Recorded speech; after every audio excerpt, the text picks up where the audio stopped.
Hello Patreon pals. Today is Monday, March 20-something. Last night I got a message from a buddy who saw this. I made this very rudimentary thing to help me with my pen and ink drawings. Let's see this. When you're making pen and ink, you gotta take the top off of your ink, and then it's easy to tip it over. You don't want to tip it over, and then you want some place for that.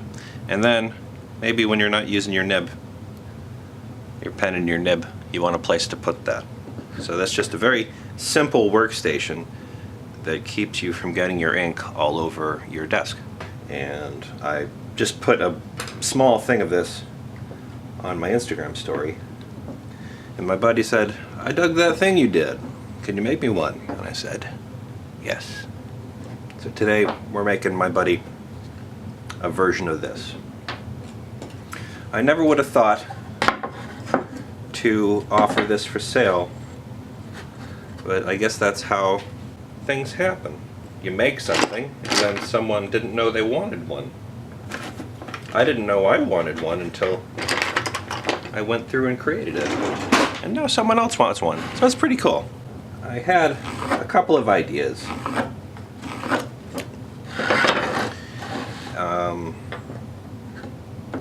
I asked him if he used this kind of ink or this kind of ink.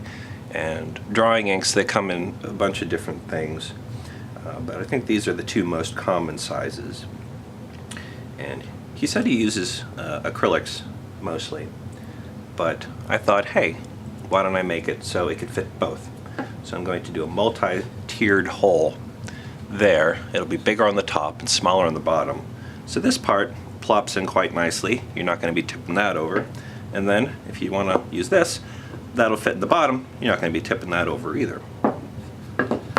I also thought it would be cool to make a small alley in the side for your pen, which you could line with paper towels or whatever, so that the ink won't get everywhere. And there's a knot there, so I'm going to make sure that knot is covered over by another piece of wood. See, the thing about this is, a nice wooden thing, but when you're working with ink, you have the potential to get ink all over it. So I could stain it and sand it and make it look all nice, but what happens if it gets droplets of ink on it? Is that just is that part of the journey? So I'm going to use this piece of cedar. This is a piece of cedar. It's a fence, cedar fence. I like it. And then I'm going to use a piece of pine on the top for where our bottle and the nibs will rest. Down here I'm going to use a router to recess that area, so you can stuff paper towels in there for blotting. And then I'm going to make an alley here to rest the pen in when not in use. So that should be fun. Let's see how it goes. I don't feel like using any heavy machinery right now. I'm a bit tired. And being tired and heavy machinery does not mix.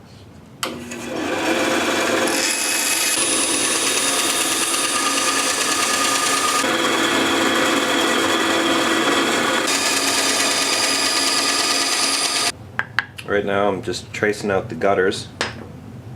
That's where our pens will live.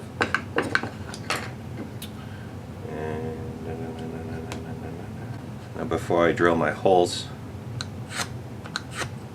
I'm going to glue this up. But before I glue that up, I need to do these router parts. So while I was thinking about doing this last night, I thought about how I'd do it.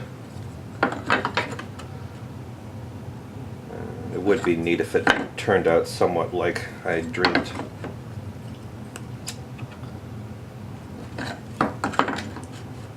I wanted to do all nice smooth sides and everything. But, I'll take 50% of what I had in mind.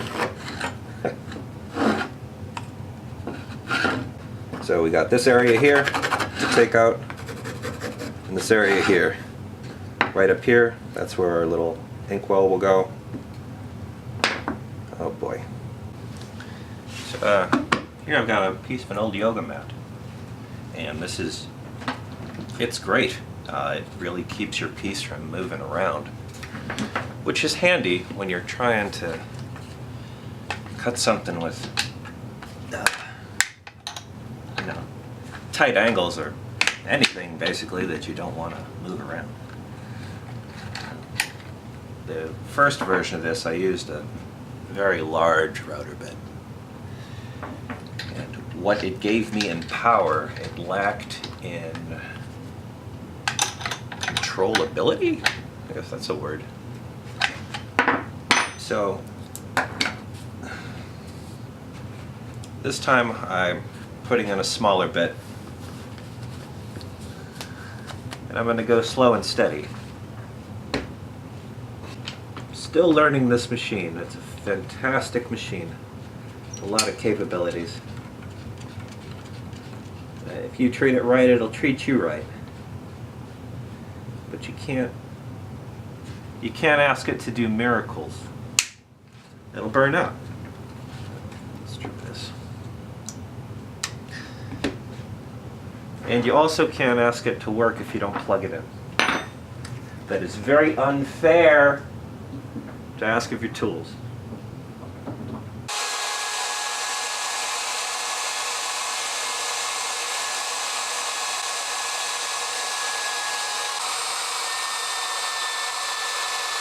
Okay, here we are with the second pass of the router, and well,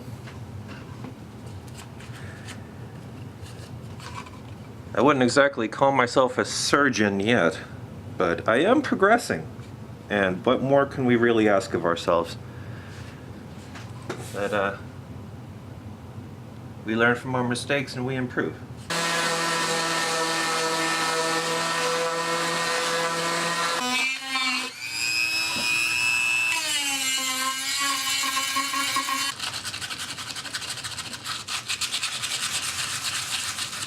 I haven't even tested if the pen will fit here yet.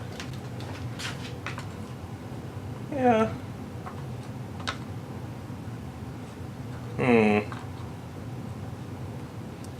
Oh dear.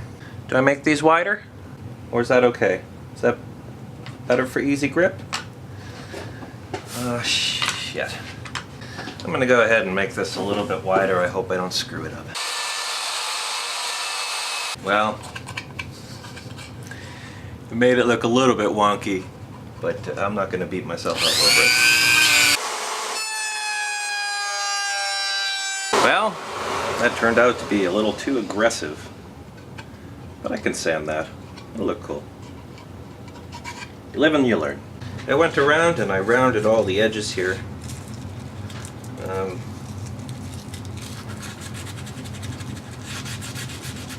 Who doesn't like a nice round edge? That'll fit nicely. Can even fit more than one.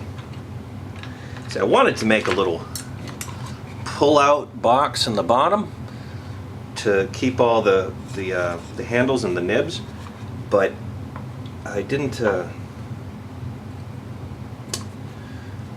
Sometimes when you're working, you don't want to go up too high, at least for me. So that's why I didn't do that. I wanted to make this as low to the work surface as possible. Okay. Now it's time for our buddy here. That is horrible. That is horrible.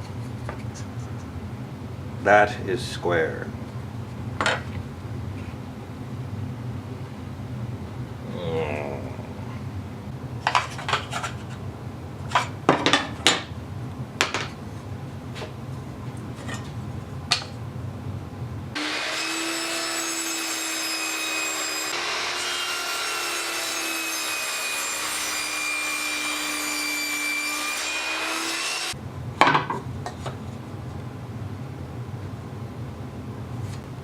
Gonna round the top of my buddy here first. Give it a little bit of sandy sand. Now I gotta glue my buddy Yeah, I'll glue my buddy right there. And give it a good half hour to an hour to dry. This is the smallest one I have. Just kidding. It'll work though.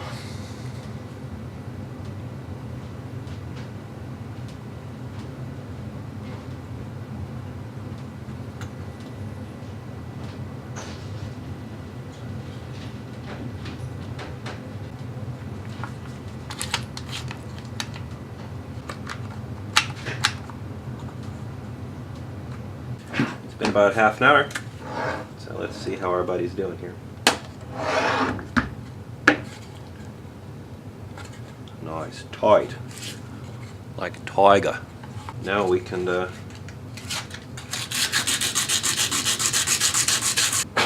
drill holes for our ink now, so that's cool.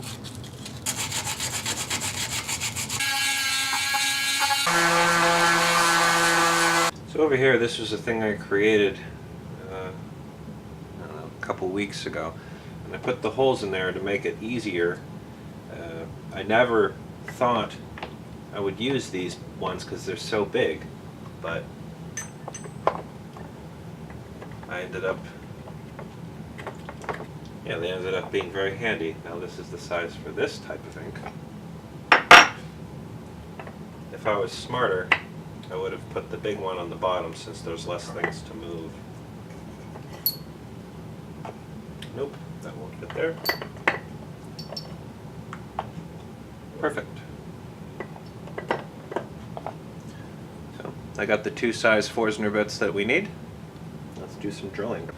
I'm going to start with the biggest bit, and we only need to go in.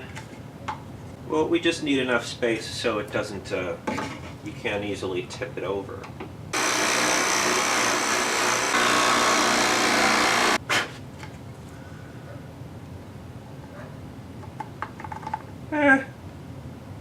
It's pretty cool, I guess.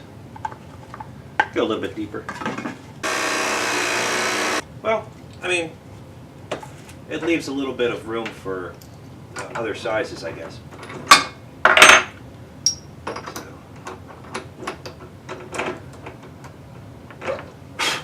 Now I'm going to, this will go all the way down to the bottom of the wood here.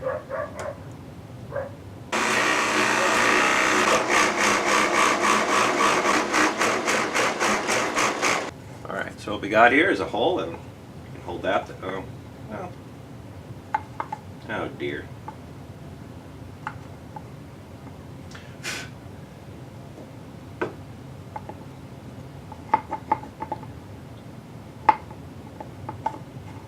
Oh my.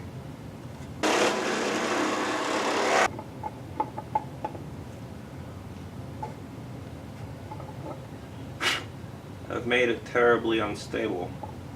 What I ended up doing was going back to the large bit, and this will fit in there and this will fit in there, and I guess if you put a piece of paper towel in there and wedge it in there, not only will it protect the wood a little, but it'll keep this from tipping over.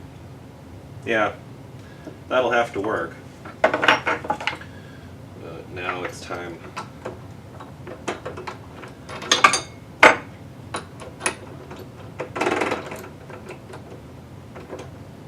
to drill the holes for the toppers. Not bad. Well, I think I've made a lot of progress on our little buddy here. I've learned some things. Some things turned out different than I thought they would. That's okay. This is what happens when you experiment with new things.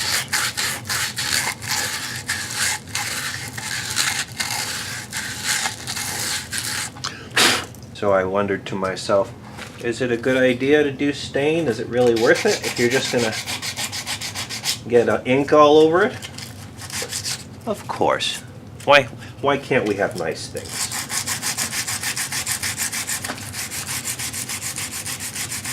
I want my buddy to have a nice thing. I don't want to stain it straight black because that's boring. But I don't want the any ink drops to show up like sore thumbs. I want them to kind of blend in. So for that reason, I am choosing espresso stain. I think over the years, the little specks of black will mix in nicely with the brown. And I'm not going to stain the bottom because I'm going to do something cool with that. I've saved all of the brushes that I can no longer use for painting for situations like this. I mean, if you don't feel like using turpentine to get stain off, you can just toss the brush when you're done with it. It had a good life. It made a lot of cool art.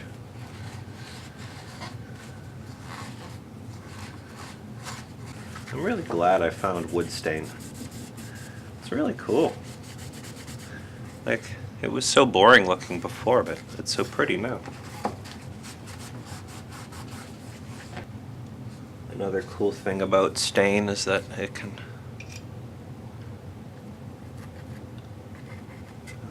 forgive gentle mistakes.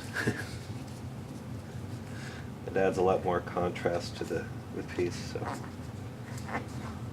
little things don't poke out as much, but unfortunately there are some big parts here that they do poke out a little bit. That's cool. I mean, this is a handmade item. Didn't pop out of a machine. Alright, well, I'm going to let that dry.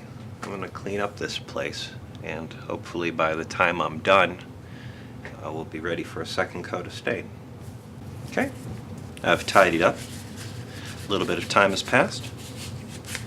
Let's put a second coat of stain on our buddy here.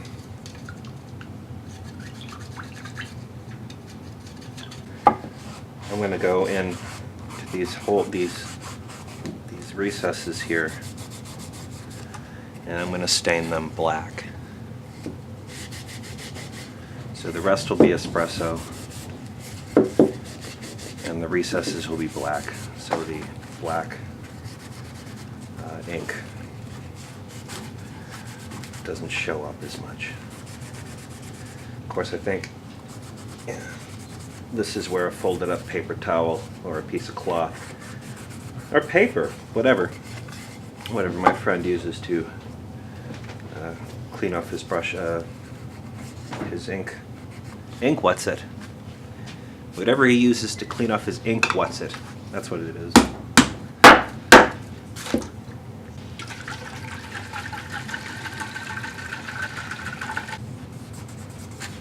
I don't think it is.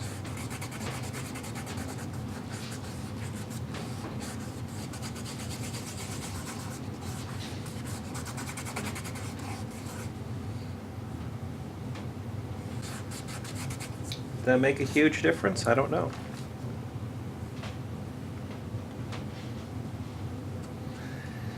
Maybe I should really goop it on, just leave it there to soak in.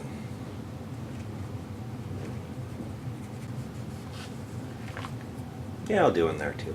Why not?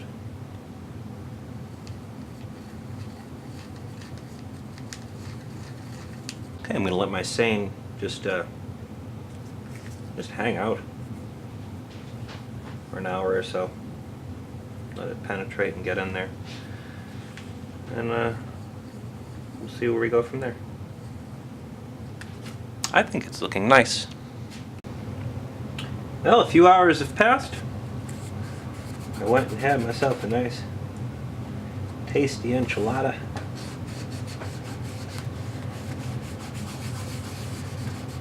And I think maybe our piece is oh, no it is not. I almost forgot the best part. Gotta plug in the hot glue. Now I'm going to sacrifice a small part of my non-slip mat for this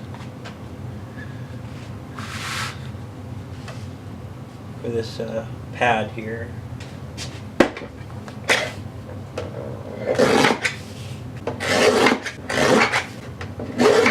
Very nice. Just gotta wait for my hot glue to heat up. Okay, let's hope for the best.